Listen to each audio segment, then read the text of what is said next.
Nos pregunta el amigo Gonzalo que por qué se considera Lorca un poeta maldito. Probablemente obras como Mariana Pineda, originalmente Marianita Pineda, fuesen uno de los motivos por los que así fue. Bienvenidas, bienvenidos, esto es El Carro de Thespis. Nos encontramos con una obra que tiene muchos puntos fuertes y muchos puntos débiles. Es una tragedia burguesa en texto, con toques melodramáticos y algún tinte político. Las acotaciones son de grandísimo valor, casi son una dirección. Hay detalles de la puesta en escena, detalles del vestuario muy concretos, detalles de la iluminación, la época del año. Son 3 actos con un pequeño prólogo en el que ya queda bastante clara 2 cosas. Una, que Mariana Pineda fue un personaje con un gran calado popular en la época, y 2, que es una historia ya terminada. Y ya en el mismo prólogo, Federico cuenta el final. Sabemos que evidentemente esto va a tener, como se dice ahora, spoilers, ¿vale? Vamos a destripar la obra con todo lujo de detalle. Y aún así, si la leen, pues ya verán que en la primera página se cuenta el final. Lorca concibe el teatro como un arte multidisciplinar. Incluye canciones dentro de sus obras de teatro, como ya haría, por ejemplo, Calderón de la Barca, inventor de la zarzuela, entre otras cosas. En el estreno los decorados fueron de Dalí. En esta obra hay música, hay poesía, hay arquitectura. Claramente, gracias a todo este detallismo que él da en cuanto a las acotaciones, podemos ver exactamente el tipo de teatro que le gustaba hacer a Federico García Lorca. En la primera estampa, el primero de los actos, creo que queda bastante patente lo mejor que tiene la obra, y es el lenguaje. Un lenguaje exquisito, lleno de metáforas, en el que podemos decir que casi Lorca ha llegado en ese aspecto a su máximo esplendor. Tengo aquí apuntado que un personaje que se llama La Clavela le pregunta a Angustias por la niña, refiriéndose a Bernarda. Y Angustias responde: borda y borda lentamente. Yo la he visto por el ojo de la llave. Parecía el hilo rojo entre sus dedos, una herida de cuchillo sobre el aire. En esta primera escena encontramos multitud de premoniciones, encontramos muchas escenas de mujeres y encontramos un sistema de presentación de personajes que, si bien en un principio parece muy interesante, a la larga y a lo largo de la obra va a resultar bastante repetitivo. Pues siempre es lo mismo. Se habla en escena de un personaje que va a entrar y termina entrando. Entonces la primera vez que ocurre con Mariana Pineda, todo perfecto. Después ocurre con Fernando. Después ocurrirá con todos los personajes. Entonces, como recurso en una o 2 ocasiones, perfecto. Pero quizás en ese sentido la obra peca de repetitiva. Tiene, como decíamos, estas escenas de mujeres que nos recuerdan a las lavanderas de Yerma, al velatorio de la casa de Bernarda Alba, a este retrato de la psicología femenina que Lorca hace tan bien. Es una obra verdaderamente interesante en el estudio del autor, porque si bien creo que por muchos motivos que ahora analizaremos es una obra menor, es una obra matriz al mismo tiempo. Para mí el personaje de Mariana tiene mucho que ver, por ejemplo, con el personaje de Yerma. Tiene como ese deje melancólico. Incluso se crean estructuras que más adelante se van a repetir con bastante frecuencia en toda la obra teatral de Federico. Por ejemplo, se habla constantemente, como hemos dicho, de personajes que están fuera. El único personaje femenino con el que ocurre esto es Mariana, y de pronto con el resto de personajes comenzamos a sentir esa forma de sentir al hombre desde fuera de escena, que después desarrollaría ampliamente en la casa de Bernarda Alba con el personaje de Pepe el Romano. Podemos ver personajes que claramente se convertirán en arquetipos de personajes lorquianos, como por ejemplo Amparo, que en la escena cuarta tiene un monólogo hablando sobre la tauromaquia, que verdaderamente pues, es exquisito. En la escena quinta del acto primero, llega Fernando a escena, y en la escena suya de presentación podemos encontrar claramente un regusto a amor frustrado, que finalmente pues será el tema principal de la obra. Este regusto a amor frustrado, ¿no? Como el de Yerma y Víctor, o como el de Leonardo y la novia, o como en este caso el de Fernando y Mariana.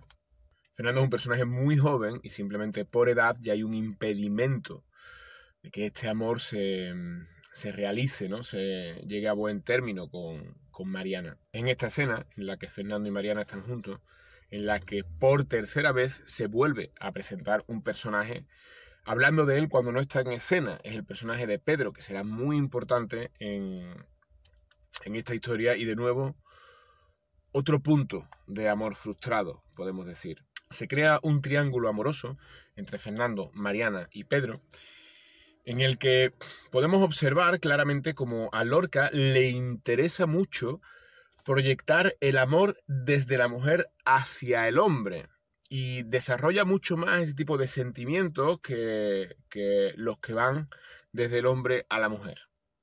Muy buenas amigos, soy el Luismi del futuro. He venido porque he explicado muy mal el tema de los poetas malditos. Pero aquí estoy para solucionarlo. Poeta maldito es un término acuñado por Paul Verlaine en su libro Los 6 poetas malditos. En él hace referencia a 6 poetas que por diferentes motivos fueron olvidados a pesar de su gran calidad literaria.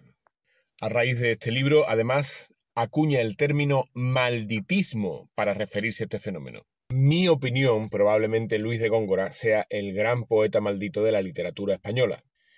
Y bueno, pues en el caso de Lorca, él desarrolla su vida artística en el periodo entre guerras mundiales y fallece, como es bien sabido, en el principio de la Guerra Civil. Él es afiliado a las ideas izquierdistas, y en Mariana Pineda él le quita toda la carga política a un personaje claramente anclado a los principios republicanos, lo cual pues le trajo muchos problemas con los sectores de izquierda. Esto sumado a que, como es sabido, él era afiliado a la izquierda, y bueno, pues falleció por sus ideas políticas al principio de la Guerra Civil y por su homosexualidad, pues hizo que justo después de este momento, tanto los sectores de izquierda como los sectores de derecha, pues verdaderamente no lo reivindicasen, y pasó un tiempo en el olvido. Así que bueno, pues espero que haya quedado claro y nos vemos en el futuro. Comienzan a descubrirse las tramas políticas. Y retomo con lo que decíamos en la presentación del vídeo de Lorca, el poeta maldito. En realidad, muy poca política para la historia en la que está basada. Prácticamente la política es una excusa, y Lorca le quita a Mariana toda implicación política, haciendo que su interés hacia los liberales sea básicamente interés amoroso hacia Pedro. Estamos en esta conversación con Fernando cuando llega una carta, y Mariana, muy nerviosa, le pide a Fernando que ayude a Pedro. Fernando muestra entonces sus sentimientos y, un poco a regañadientes, pero absolutamente enamorado, accede a ayudarla. El acto primero acaba con una gran premonición que implica la muerte, los hijos de Mariana y esa bandera que estaba abordando, y que termina siendo el desencadenante de la historia. El segundo acto comienza con una escena entre Mariana y Pedro que sinceramente me parece bastante descafeinada. Incluso hay un beso, pero es un beso en la mano. Y de nuevo presentan a un personaje que está fuera de escena. Es el personaje de Pedrosa, que probablemente sea el personaje más interesante de la obra, y que hace que esta obra tenga algo de recuerdo con Los Miserables de Víctor Hugo y el personaje de Javert. Tenemos la escena de los conspiradores, una escena bastante interesante, bastante única en la obra lorquiana, y bastante peculiar. Una escena muy política en la que quizá ya comienzan a hacerse muy patentes algunos de los grandes problemas que tiene la obra, y es que hay un carrusel de personajes que aparecen, y si bien hay muchas escenas que de por sí son interesantes, los personajes no tienen desarrollo. Ya estamos prácticamente en el final del acto 2 y Fernando ha tenido una escena, y Pedro ha tenido una escena, y todas estas escenas de mujeres que hubo en el acto 1 pues ya empieza uno a pensar, bueno, ¿para qué? ¿Dónde está la Clavel?, ¿dónde está Angustias?, ¿dónde están estos personajes que parecían interesantes pero que no han quedado en nada? En este acto sí que aparecen elementos muy típicos lorquianos, como por ejemplo se habla de los gitanos. En esta escena de los conspiradores de la que estábamos hablando, se reúnen una serie de conspiradores en casa de Mariana, con Pedro a la cabeza. Están preparando un golpe contra Fernando VII cuando parece ser que el levantamiento fracasa. Y todo este castillo de naipes que ellos estaban montando pues comienza a caerse. Es entonces cuando Pedrosa llega en escena. Pedrosa es una especie de policía, un comisario, este arquetipo de inspector Javert del que hemos hablado, que hace que los conspiradores y Pedro huyan al llegar. Ellos se plantean, oye, pero dejamos a esta mujer sola, sí, la dejamos sola, y Pedro se va y la abandona. Entonces vemos como Pedrosa tiene también un interés amoroso hacia Mariana. Un interés oscuro, un interés perverso. Él la mete en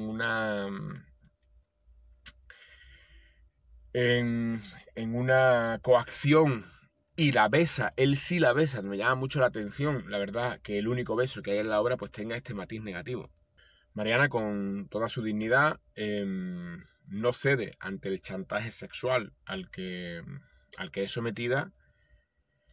Y fruto de su orgullo ante este chantaje, ella confiesa que ella bordó la bandera republicana, y Pedrosa le pide que dé el nombre de los conjuradores y se perdonará. Y si no, pues tendrá que ser juzgada y probablemente condenada a garrote vil.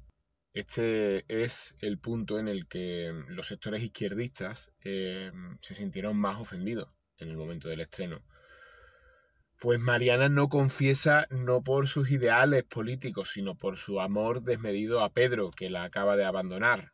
En el acto tercero, o estampa tercera, como la llama Lorca, hay una gran elipsis de tiempo y nos perdemos el juicio, nos perdemos una serie de cuestiones que verdaderamente pues parecen muy interesantes y realmente pues simplemente no están. A mí se me queda la sensación de que parte de la obra que a mí me hubiese gustado ver estaba en esa elipsis de tiempo. Hay unas monjas que hablan de Mariana en tercera persona y que dicen que se la ha condenado a muerte. Personaje tan interesante como el de Pedrosa necesitaría, ¿no? A mí me pide más escena. ¿Qué fue del personaje de Fernando? Pues bien, ahora hay un desfile de personajes nuevos, de nuevo bastante innecesarios. Y bueno, aparece el personaje de Fernando, que quizás merecía algo más de desarrollo, que aparece ya aquí al final como parte de cierre, pero Pedro ha tenido un par de escenas, Pedrosa un par de escenas, Fernando tiene un par de escenas. Entonces, pues se nos queda un poquito cortita en cuanto a desarrollo de personajes por ahí. Hay como una fase de cierre de tramas como por obligación, hay que cerrar las tramas y verdaderamente pues son tramas que generaban un desinterés ya a estas alturas. Por finalizar, dejar un poco las cosas más positivas y las cosas más negativas.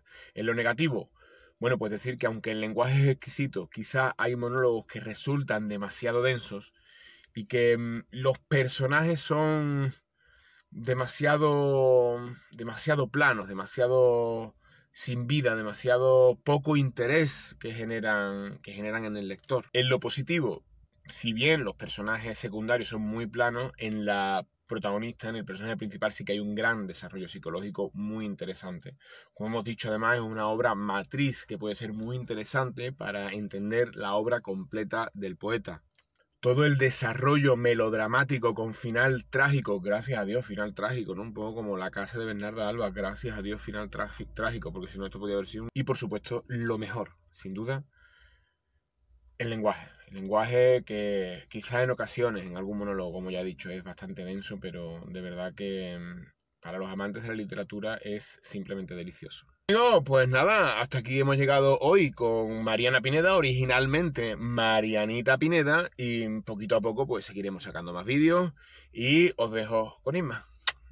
Pues bueno, compañía, esto ha sido todo por hoy. Ya sabéis, si os ha gustado, dadle a like, suscribíos al canal, darle a la campanita para que os lleguen las notificaciones, compartid con quien creáis que le pueda interesar este material y muchos besos.